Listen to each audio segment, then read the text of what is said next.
আন্তরাত্মার মুভিতে ৪টি গান থাকবে।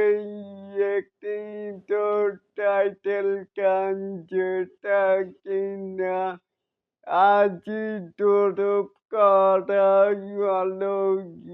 আজ তো গানটি তো গেয়েছেন ভারতের কণ্ঠশিল্পী তারা। নেক্সট সেকেন্ড আমি বলছি তার নাম। সেই হচ্ছে যে এই যে মেগা স্টার শাকিব খানের অন্তরাত্মা মুভির মানেই ভুল একটি টাইটেল গান গেয়ে দিল। গানটিকে আপনারা কে কেমন করে দেখছেন? চাইলে কিন্তু নিচে থাকা কমেন্ট বক্সে জানাতেই পারেন।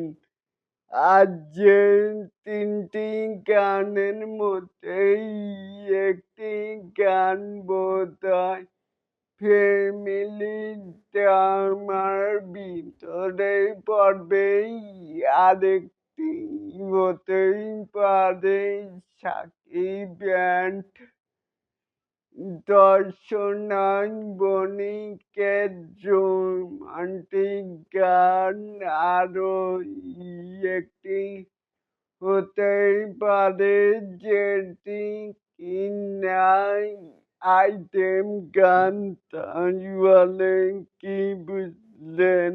এই যে মেগা স্টার শাকিব খানের এই একই ডেই মানে দুটি ধামাকা।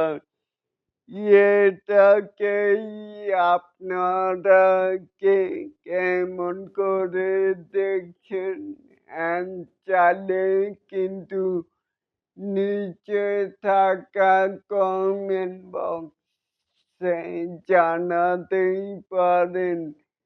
আর যে প্রথম গানটি গেয়েছেন তার নাম হলো জুবিন গার্ল।